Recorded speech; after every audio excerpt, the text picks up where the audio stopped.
Hello guys, ang mainit na tanghali sa inyong lahat, sa mga subscriber at viewers natin dyan.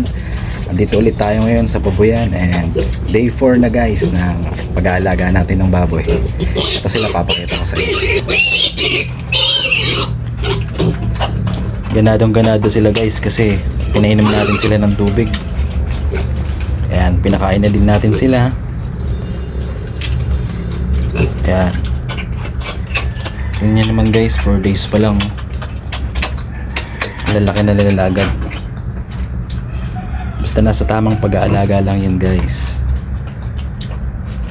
Pag-aasikaso ng mga biik. Sa una pa lang. So guys, ngayon sa video na pala to, tatalakayin natin yung 3 dahilan kung bakit mabagal ang paglaki ng baboy. Pinakauna sa lahat guys is kailangan yung breed na kukunin mo ng baboy is malaki siya and hindi bansot, kasi number 1 yun sa kailangan mo para bilis yung lumaki sa kinuha mong baboy. At ang pangalawa naman guys is kailangan palaging malinis ang loob ng baboyan at lagi mong tatanggalin yung tae, lagi mo lilinisan para maaliwalas yung paligid nila. Isa pa yun sa mabilis sa paglaki ng baboy. At ikatlo guys, kailangan pag tirik na tirik yung araw, kailangan lagi silang painumin ng tubig para hindi sila nauuhaw. Isa pa yun sa cause ng pag walang tubig sila, cause yun sa mabagal ng paglaki nila. Yun guys, tandaan nyo 3 dahilan.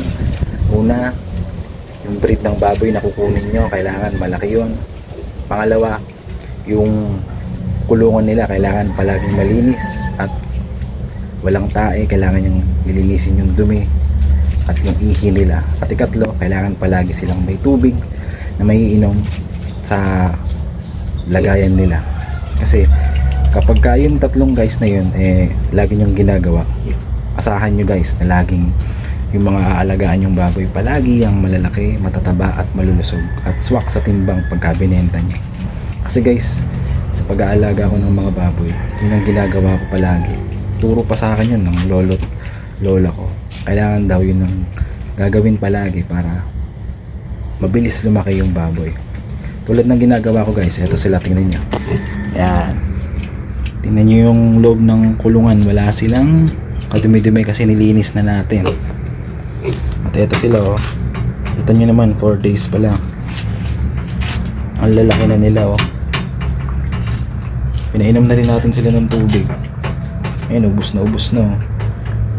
Syempre hindi natin sila papasobrahan sa tubig kasi magtatay sila. Kailangan yung tama lang. At kailangan din kapag yung pagkain nila guys, binabasa-basa natin para mabilis nilang nguyain at hindi matigas. At katulad ng ginawa ko, nilagyan ko yun ng tubig guys. Tingnan nyo, ganadong ganado sila. Pagkatapos nilang uminom, kain na sila. Yan. Ayun guys, yun nga muna pala para sa videos na to. Yung 3 dahilan kung bakit mabagal yung paglaki ng baboy. And sa susunod nating videos, magbibigay pa rin tayo ng mga tips kung paano yung mabilis at tamang pag-aalaga ng baboy.